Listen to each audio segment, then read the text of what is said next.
Bonjour à toutes et à tous et bienvenue pour cette nouvelle vidéo de cette petite chaîne, toute petite. Dernière vidéo peut-être avant la fin de l'année 2023, sauf évidemment si l'actualité de dernière minute, vous savez c'est un peu comme ces matchs de football américain où tout d'un coup on se rend compte que vous avez une équipe qui domine tout le match et puis les 5 dernières minutes, tout d'un coup l'autre équipe en face qui redresse la barre et finit par gagner. Oui, parce que le football américain c'est du show, c'est pas du sport. Attention, alerte. Vous l'avez vu dans ma précédente vidéo, je vous ai affiché l'Assemblée nationale qui a voté, qui donne le feu vert, on va dire, à ce fameux projet de révision des traités européens. Des traités européens. Faisons la liaison, respectons le français.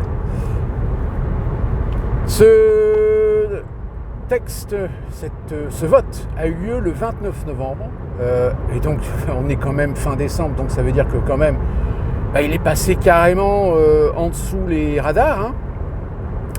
Je vous mettrai en lien le texte de loi pour que vous constatiez par vous-même la teneur, les contenus, les tournures de phrases, qui essaie évidemment de légitimer une meilleure adaptabilité de l'Union européenne dans son fonctionnement, qui plus est démocratique.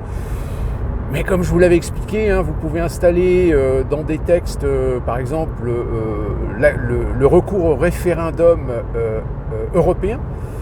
Mais si vous faites en sorte que jamais personne ne s'en serve,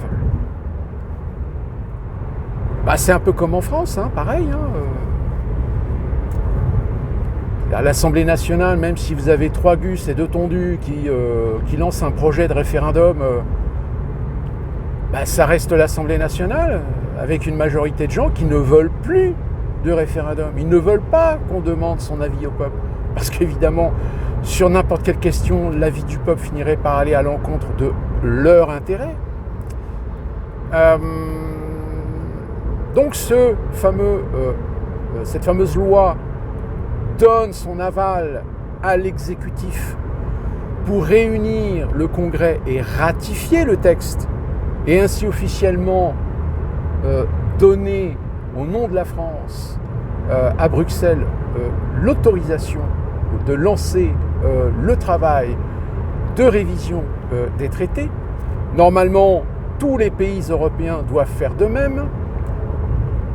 Ça ne veut pas dire que ça va fonctionner, parce que là, on est encore sur le principe de l'unanimité. C'est-à-dire qu'il suffit qu'un seul pays refuse pour que finalement ce projet de loi, ce projet de révision, finisse à la poubelle. Ou à moins qu'il passe outre et qu'il le fasse quand même. Mais là, alors, en ce cas-là, ça serait démontré encore une fois de plus que cette Union européenne n'a rien de démocratique et qu'en réalité, c'est bien un empire fédéraliste qui veut s'implanter au-dessus des suprématies, des souverainetés nationales. Donc je vous invite à voir ce texte et vous verrez même dès la première page où on explique bien, c'est à l'Assemblée nationale, reconnaît que, par exemple, le principe de l'unanimité, comme je vous l'avais expliqué, ça bloque. C'est une source de blocage dans des sujets sur lesquels, parfois, il peut y avoir des divergences de point de vue entre chaque État. Mais comme il faut avancer, il faut que l'Union européenne se dote d'outils, de pouvoir. Donc, on changerait ça par le principe de la majorité. Et évidemment, le principe de la majorité, c'est comme en France, comme aux États-Unis, faites en sorte que la majorité des représentants soit de toute façon en collusion avec le système, pour que de toute façon, même ce qui peut être mis en place, décrété, mis aux voix, mis à la proposition, mis en lecture, dans l'avantage de la souveraineté du peuple, finalement ne passera jamais, parce que ça sera toujours le mur d'une majorité de collusion. Et d'ailleurs, j'ai envie de dire, la fameuse loi immigration, si elle ne vous convainc pas de cette collusion entre certains partis, moi, dans ce cas-là, je veux vous dire, hein, c'est irrécupérable. Donc, n'hésitez pas à lire ce texte. Donc, ils ont 6 mois. Le président de la République a 6 mois pour rassembler le Congrès et ratifier donc ce texte. Alors, vous inquiétez pas, il ne va pas attendre 6 mois, puisque ce texte doit impérativement être validé pour qu'on ait toutes les chances de pouvoir lancer le projet de ratification afin de donner l'autorisation à Bruxelles de lancer les procédures de révision des textes et des traités avant les élections européennes. Bah oui, parce que comme l'admet la Commission européenne, ils ont peur. Ils ont peur d'une montée des partis radicaux, des partis conservateurs, que nous appellerons plus communément d'extrême droite, aux prochaines élections européennes.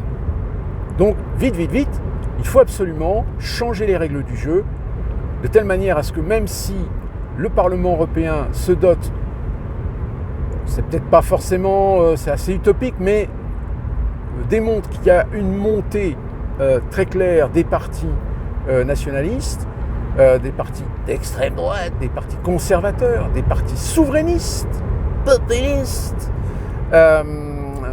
Voilà, vite fait, hein, on change les règles du jeu de telle manière à ce qu'ils ne puissent rien faire ou ne puissent pas entraver le processus de mise en place d'une Europe supranationale. Alerte également à vous les propriétaires. C'est une étude qui vient d'un service, alors je ne sais plus, dépendant du ministère de l'économie, je crois, qui s'appelle France Stratégie. Et France Stratégie fait quelques propositions pour essayer d'enrayer l'endettement de la France, c'est-à-dire de faire en sorte de mettre en place des outils. Alors c'est pas dit comme ça, mais moi je vous l'explique comment ça fonctionne. Mettre en place des outils afin de garantir aux banques, c'est-à-dire aux investisseurs, ceux qui prêtent de l'argent à l'État français, de leur assurer la garantie d'avoir des outils fiscaux pour assurer d'éponger au mieux l'endettement de la France. C'est-à-dire qu'en gros, on essaie d'assurer aux banques que l'on garantit le remboursement des intérêts en ayant une politique fiscale sur la population de telle manière à ce que ça garantisse au moins le remboursement des intérêts. Et donc France Stratégie a fait une proposition. Alors attention, si vous êtes propriétaire de votre maison, de votre appartement, je vous conseille de vous asseoir tout de suite. France Stratégie propose à l'État de pratiquer une sorte de spoliation du patrimoine des propriétés, c'est-à-dire que l'État s'octroierait alors 30 ou 40% de la valeur du patrimoine immobilier de chacun des propriétaires, en ajoutant évidemment, alors c'est pas nommé taxe, mais plutôt un droit de bénéfice de propriété détenu par un quart ou un tiers par l'État. En langage clair, France Stratégie propose à l'État de tout simplement nationaliser un tiers de votre terrain, un tiers de la valeur de votre maison ou de votre appartement, et de vous réclamer une dîme pour avoir le droit du bénéfice du fait que l'État est à un quart de la valeur de votre patrimoine. En gros, ils veulent rajouter une taxe qui vous donnerait le droit de bénéficier de ce dont vous êtes actuellement possesseur, propriétaire. Je vous mettrai le lien pour que vous lisiez de vous-même, pour que vous constater que je ne raconte pas des carabistouilles. Si. L'État a bien l'intention de vous spolier d'une partie de la valeur de votre patrimoine immobilier, mais en plus de rajouter une sorte de gabelle, une sorte de dîme, qui vous autorise à avoir la jouissance de votre patrimoine dont vous êtes quand même porté acquéreur sur un principe de crédit immobilier que vous avez payé, etc. Donc normalement, vous êtes propriétaire d'un bien privé, mais l'État, eh bien, France Stratégie propose à l'État tout simplement de vous pomper et de vous spolier d'un tiers de la valeur de vos patrimoines. Non mais, sérieux. Alors attention, ce n'est qu'une proposition de stratégie d'un service de fonction publique pour assurer à l'État une santé fiscale qui permet de continuer à emprunter sur les marchés et donc d'apporter des garanties sur les marchés. Alors c'est que le début, je pense qu'ils vont trouver d'autres trucs.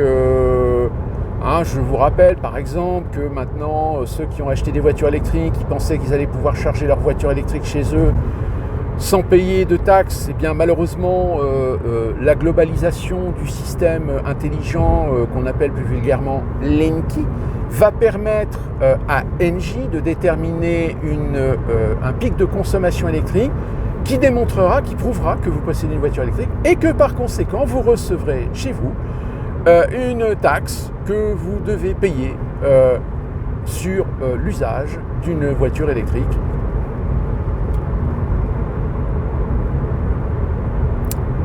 Et ça va continuer. Alors oui, bien sûr, quand ils vous disent on va réduire les impôts, on va supprimer la taxe d'habitation, etc. Mais le problème, c'est que, en fait, c'est un phénomène de balance que les gens ne comprennent pas. C'est que là où l'État abroge ou supprime des taxes sur lesquelles vous étiez assujettis, en réalité, ces taxes se reportent à l'échelle locale. C'est-à-dire que là où l'État ne vous taxe plus, ça va être la région, le département ou la municipalité qui va vous taxer en augmentant vos impôts locaux, en augmentant vos taxes, voire même en créant de nouvelles taxes, voire même l'État créer de nouvelles taxes applicables à l'échelle locale dont les bénéfices iraient à la région, au département, aux métropoles, aux municipalités, aux collectivités locales, etc. etc. Donc, voilà, c'est le phénomène de balance. Donc, si on parle de suppression de la taxe d'habitation, mais vous inquiétez pas, on va vous créer une autre taxe qui va remplacer la taxe d'habitation. Alors en effet, le gouvernement, lui, va s'enorgueillir de dire « Nous avons supprimé la taxe d'habitation à tous les Français ».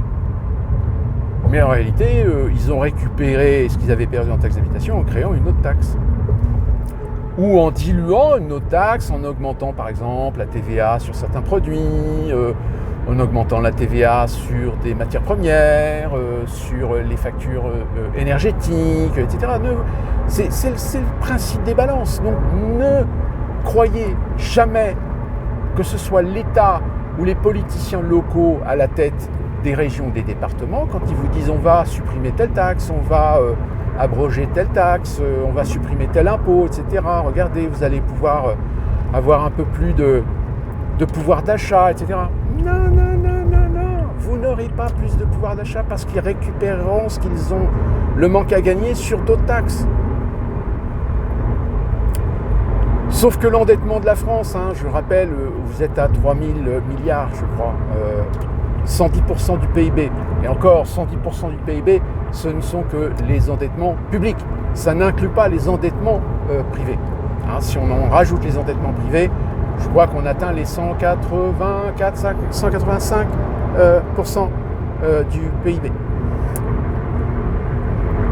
Alors pour ceux qui sont nuls en maths ou qui ne comprennent rien en économie, c'est comme si vous gagnez 2 000 €, mais que chaque mois vous dépensez 3 000 €. Voilà. C'est-à-dire qu'en fait, vous dépensez plus que ce que vous gagnez. Donc, et c'est que le début, parce que, attention, il vous prépare d'autres coups de pute, si on peut dire ainsi. Et en plus de ça, insufflé par l'Europe. Attention, fin janvier, nous avons une nouvelle réunion du Forum économique de Davos qui va certainement accélérer certains agendas. Les agendas, je vous le rappelle, qui sont pour la France, continuer la destruction de tous les monopoles publics afin, à terme, de vendre et d'ouvrir des marchés privés. C'est la globalisation du numérique, la globalisation de l'identité numérique, du porte-monnaie numérique, de l'euro numérique. Car je rappelle, avec l'argent liquide, vous prenez de l'argent liquide, vous en faites ce que vous voulez, il n'y a pas de traçabilité. Alors qu'avec un porte-monnaie numérique, ce qui est déjà le cas d'ailleurs avec votre carte bancaire ou vos bitcoins, il y a une traçabilité. C'est-à-dire qu'on sait, on voit ce que vous faites. Ce qui n'est pas le cas avec de l'argent liquide. L'argent liquide, quand on vous donne de l'argent liquide, vous le dépensez, mais on ne sait pas dans quoi. Donc soi-disant, le fantasme complotiste du fait qu'on voudrait supprimer l'argent liquide, excusez-moi du peu, mais là, ça fait quand même depuis 2 ans qu'on commence à avoir des signes que ce n'est pas une idée complotiste. Regardez la Suède, par exemple. La Suède qui, elle, s'est lancée, ça y est, dans son programme de suppression progressive de l'argent liquide. Regardez la Chine, par exemple. Aujourd'hui, en Chine, dans les grandes métropoles chinoises, vous ne pouvez quasiment plus payer en espèces. Vous devez obligatoirement télécharger une application sur laquelle vous mettez de l'argent et vous payez uniquement avec cette application. Traçabilité. Sur lequel, évidemment, à terme, on mettra peut-être un quota carbone. On ajoutera à terme un crédit social.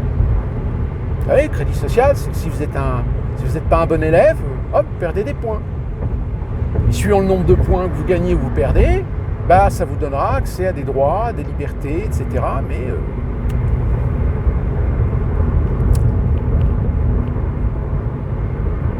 donc, ça c'est la deuxième alerte que je voulais vous faire. Et la troisième alerte, c'est tout simplement ce dont je vous ai déjà parlé sur le fait que aujourd'hui il faut être aveugle pour ne pas se rendre compte que de toute façon la bande de Gaza va être liquidée et que la suivante sur la liste c'est la Cisjordanie. Parce que vu l'immobilisme actuel, vu certaines échéances, vu certains enjeux politiques, géopolitiques, on a même des médias qui trouvent le moyen de dire que Poutine, qui vient de tendre la main à un cessez-le-feu en Ukraine, tout simplement pour amorcer sans doute un accord international, un traité international pour mettre un terme à la guerre, vous avez quand même des médias qui vous disent « Oh, regardez, Poutine il tend la main, c'est la preuve que ça y est, il est affaibli, qu'il n'a plus les moyens. » Bien sûr, on va croire cette version. Et que forcément, surtout aux États-Unis, aujourd'hui, le camp démocrate est extrêmement inconfortable parce que malgré tous les appuis médiatiques, malgré toutes les interventions qu'on scénarise, les sondages sont de plus en plus bas pour Biden. Les sondages sont toujours de plus en plus hauts pour Donald Trump. Alors même si Donald Trump aujourd'hui est éligible selon la décision de la Cour suprême du Colorado, on vient d'apprendre que la Cour suprême du Michigan rend éligible Donald Trump.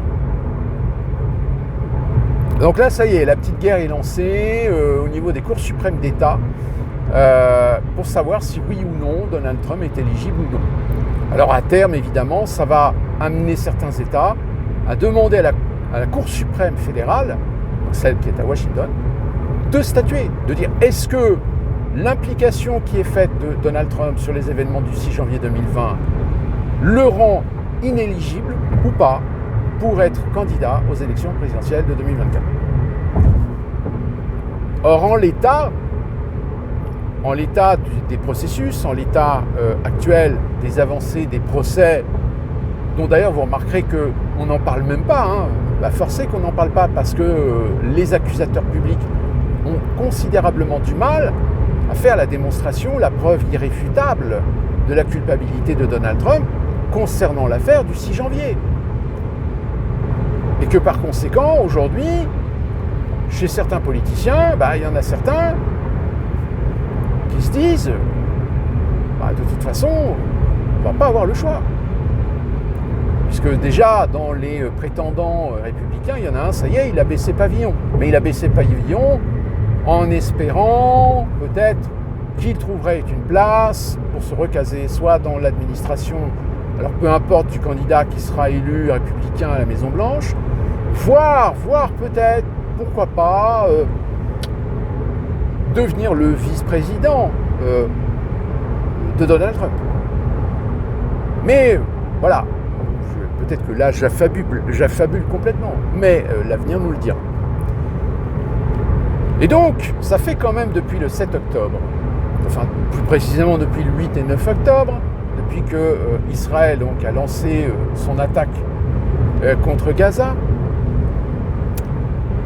on se rend compte que la communauté internationale, celle qui est prompte à accuser, condamner la Russie pour ses actes ignobles, barbares, poussant même à dire qu'il va falloir tirer Poutine devant le tribunal pénal international pour crimes de guerre, pour crimes contre l'humanité. Force est de constater qu'en l'espace de 3 mois, Israël a quasiment presque tué autant de civils que l'on accuse la Russie d'en avoir tué en Ukraine. Et pourtant, personne n'ose officialiser une procédure pour traîner Netanyahou devant le tribunal pénal international pour crimes de guerre, pour génocide. Alors, encore une fois, je réexplique. C'est tout simplement parce que si vous vous penchez sur l'histoire du sionisme, je vous invite expressément à vous pencher, soit en allant voir sur Wikipédia, soit en trouvant une vidéo YouTube qui vous raconte un petit peu l'histoire du sionisme, pour bien comprendre les enjeux, les tenants, les aboutissants jusqu'à nos jours de cette influence qui est quasiment mondiale, et plus particulièrement évidemment dans les coulisses des puissances économiques, industrielles et militaires occidentales.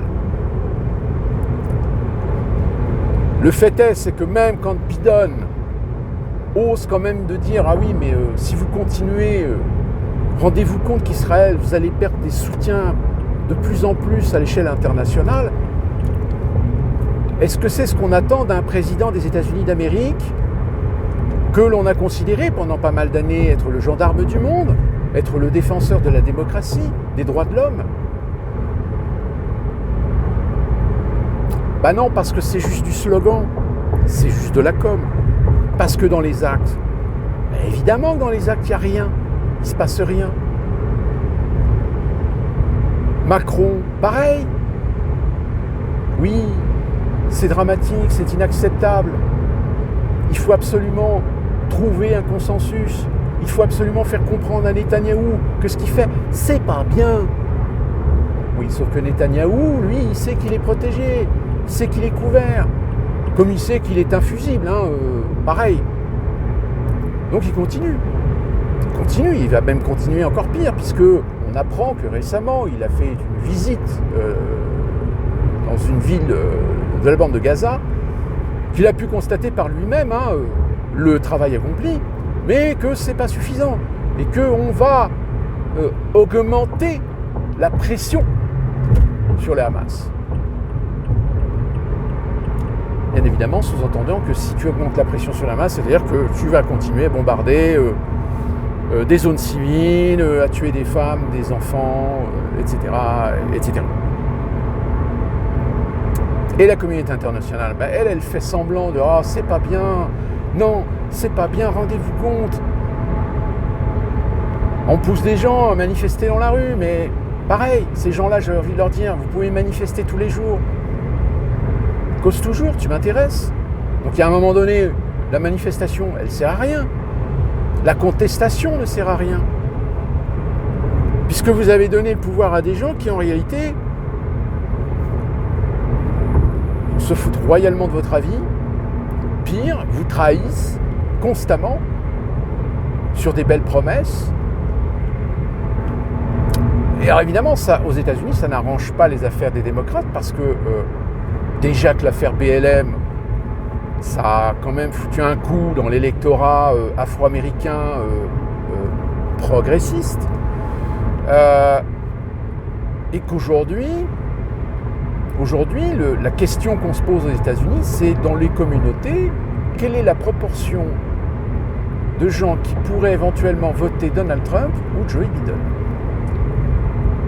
Ou pas voter, ou voter pour un autre candidat. Alors en plus, avec ce qui se passe en Palestine, évidemment, les Américains, les patriotes, que ce soit des progressistes ou des démocrates, qui se disent ouais, enfin bon, quand même, on n'est pas avec les islamistes, on est contre le terrorisme, etc. Mais puis là, quand ça commence à massacrer des femmes et des enfants, c'est pas fait pour redorer l'image d'un pays qui s'autoproclame être la plus belle démocratie du monde. Et j'ai envie de dire pareil pour l'Union européenne. L'Union européenne qui se prétend dire l'Union européenne c'est la paix. Ouais, bien sûr, pas de problème. Surtout quand on n'est pas foutu à un moment donné d'avoir suffisamment de pression au niveau de la communauté internationale, parce que, évidemment, la quasi-totalité des grands pays, ou tout du moins des pays influents de l'Union européenne, sont tenus par les couilles par des sociétés financières, dont la grande majeure partie des sociétés financières appartiennent ou sont sous le coup. Oui, vous avez raison, vous avez deviné. Je pense que là, on est clair sur cette question, et c'est pas de l'antisémitisme de le reconnaître. Donc du coup, voilà, et c'est ça le danger aujourd'hui, c'est que ce que nous étions peut-être des millions à comprendre depuis très longtemps, que certains même essayaient de dénoncer, essayaient de proclamer, essayaient d'alerter, de sensibiliser l'opinion à ça, non sans évidemment être, comme je vous le dis, être accusé d'antisémitisme, etc. Aujourd'hui, force est de constater que les gens, il n'y a pas besoin de leur dire. Je pense que ceux qui ont un tant soit peu d'intelligence se rendent compte que finalement, ce qu'on disait, c'est peut-être pas totalement faux. En cela que j'ajoute, et je répète, puisque je l'ai déjà dit dans les précédentes vidéos, mais je le répète encore là, qu'il faut faire le distinguo entre l'influence et le lobbying sioniste européen et celui américain. Celui américain est beaucoup plus modéré, il est américain. Voilà, il se considère comme sioniste américain. Ça ne veut pas dire qu'il s'éloigne, ça ne veut pas dire qu'il est à l'écart de ce qui se passe par rapport à Israël, mais ils sont parfois en désaccord avec justement des politiques ou des gouvernements qui sont un peu trop radicaux, comme c'est le cas actuellement avec Netanyahou. Ils sont pour la défense, la protection, la légitimité du peuple d'Israël, ils sont pour le développement, la reconnaissance de cette terre, mais pas à n'importe quel prix et pas n'importe comment. Donc c'est ce qui fait un petit peu la différence avec les influences sionistes en Europe. Les influences sionistes en Europe, elles, de toute façon, c'est chasse gardée, c'est dès que vous critiquez, dès que vous dites quelque chose, ça vous saute à la gorge et ça vous traite d'antisémite, etc. Sont beaucoup plus virulents, et c'est pour ça d'ailleurs que les pays européens certains politiciens, en effet, donnent l'illusion, donnent le change sur l'inhumanisme de Netanyahou, sur le massacre, sur le génocide palestinien, mais ça s'arrête là. En règle générale, ces gens-là, même s'ils ont un minimum de pouvoir, pour faire quelque chose, pour leur amorcer quelque chose, pour lancer quelque chose, ils font rien en fait. Donc alerte, attention, ça va continuer. Le génocide va continuer sans que personne ne lève le petit doigt. Ou sinon, je vous dis, peut-être les BRICS, la Russie, la Chine, qui à un moment donné vont peut-être commencer à faire pression sur Netanyahou, sur le système politique d'Israël, pour mettre un terme à ce massacre. Et je vais terminer avec l'affaire Depardieu qui est en train, évidemment, d'occuper un petit peu l'espace public. Vous avez une liste d'artistes qui soutiennent Depardieu. Alors Depardieu, est-ce qu'il est coupable ou pas?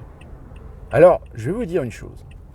Depardieu, il est coupable d'être français. Il est coupable d'être un franchouillard. Il est coupable d'être ce qu'il est. Il est coupable des fois d'avoir des mots un peu plus haut que l'autre, d'avoir parfois un humour très limite, d'être couard, d'être tout simplement Gérard Depardieu. Sauf que depuis le reportage qui a été fait, évidemment, la polémique est lancée. Est-ce qu'il faut le mettre devant un tribunal pour ses propos, pour ses pensées, voire peut-être en effet être coupable d'avoir agressé, violé des gens, etc. Là, j'ai envie de dire, c'est à la justice de décider.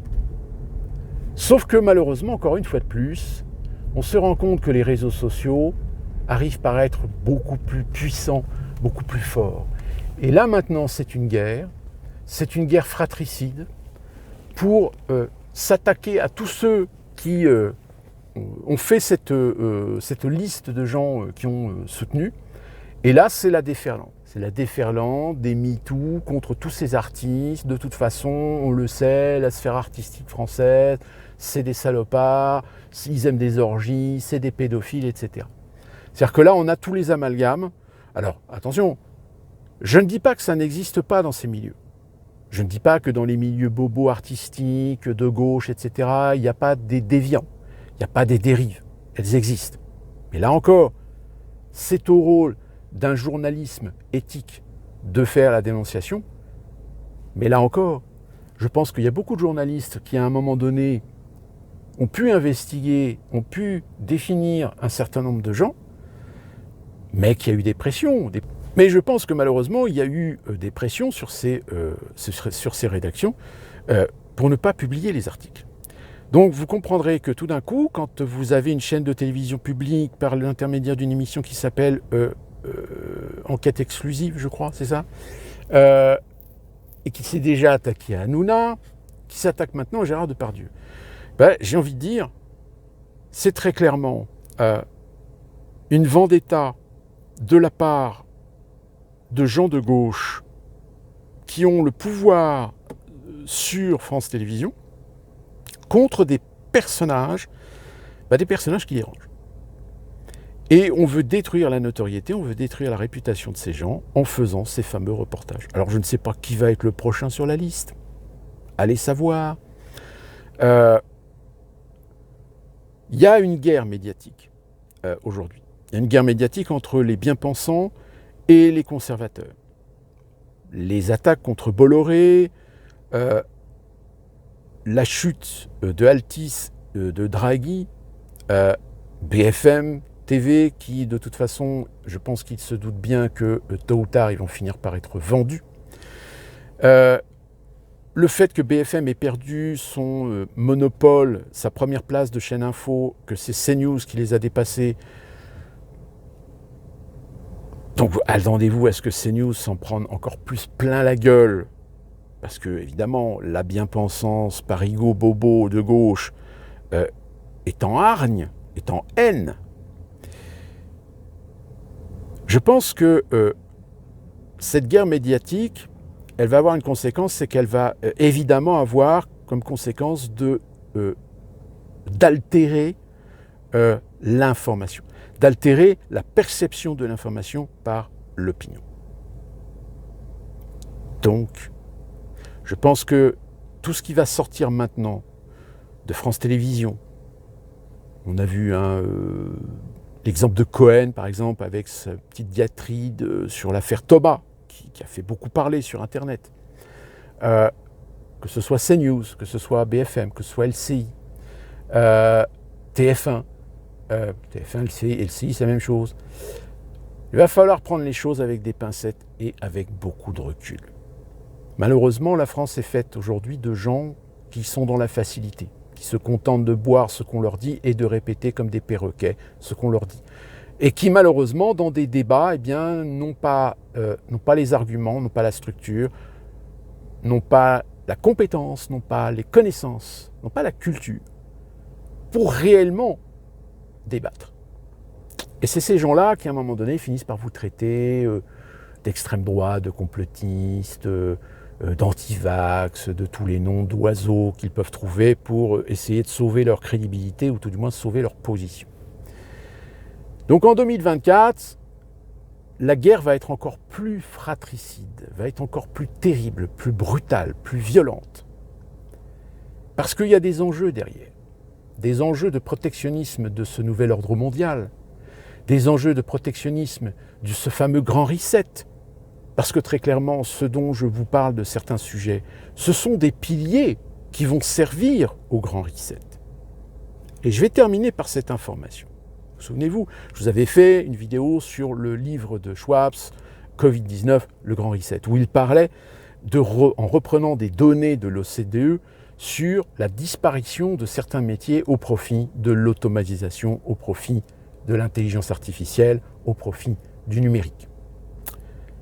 Et bien là, c'est le Fonds monétaire international qui vient de faire une étude et qui lui établit. Alors, la base, c'est d'ici 2030-2035. Pour eux, c'est déjà garanti qu'il y a 43% des métiers qui vont disparaître. 43% des métiers qui vont disparaître. Et forcé de le croire parce que récemment, j'ai vu une vidéo d'un robot ménage. Un robot ménage. Tu le vois, il rentre dans les toilettes, il fait les toilettes, il nettoie le lavabo, il vide la poubelle, il fait du pchit partout, il nettoie le sol, et il ressort. Imaginez cette technologie dans 2 ans.